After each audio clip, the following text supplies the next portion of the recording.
இப்போ நீங்க வந்து ஒரு சொல்யூஷன் இதுக்கு வந்து என்ன பண்ணலாம் அப்படிங்கிற மாதிரி சொன்னீங்கன்னா கொஞ்சம் எங்க மனசு இப்போ பிளாங்கா இருக்குது. நாங்க இது என்ன சொல்யூஷனோ இல்லை என்ன பண்ண போறோங்கிறது நீங்க சொன்னதே இது ஏன்டா பிரச்சனைக்கு மேல பிரச்சனை கொடுக்குற மாதிரி புதுசா ஒரு பிரச்சனை வந்துருச்சு இப்போ பாக்கெட்ல.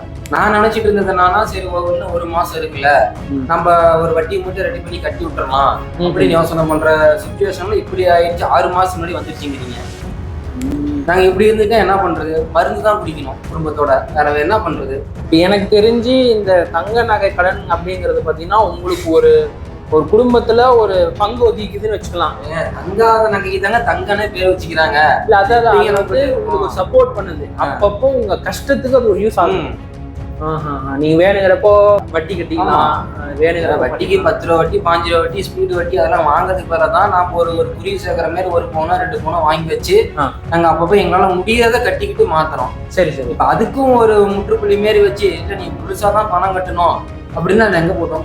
இப்போ உங்களோட கருத்து என்னன்னா, நான் வட்டி கூட கட்டிட்டு இருக்கிறேன், அங்க இருக்குது. இப்போ 3 வருஷம் ஆகுது நான் வச்சு 3 வருஷம் 10,000 வட்டி கட்டி மாத்தி வச்சுட்டு இருக்கேன். இப்ப திடீர்னு நீ 1.5 லட்சம் ரூபா ரெடி பண்ணா யாரு தருவா? நீங்க என்ட்ரி எடுக்கிறீங்க, என்ன நம்பி நீங்க தருவீங்களா? ஒரு 1,00,000 கொடுங்க அப்படின்னா நானே இல்லாம தான் ஒன்னு வந்து வீடியோ எடுத்துட்டு இருக்கிறேன் நீங்க சொல்லுவீங்க.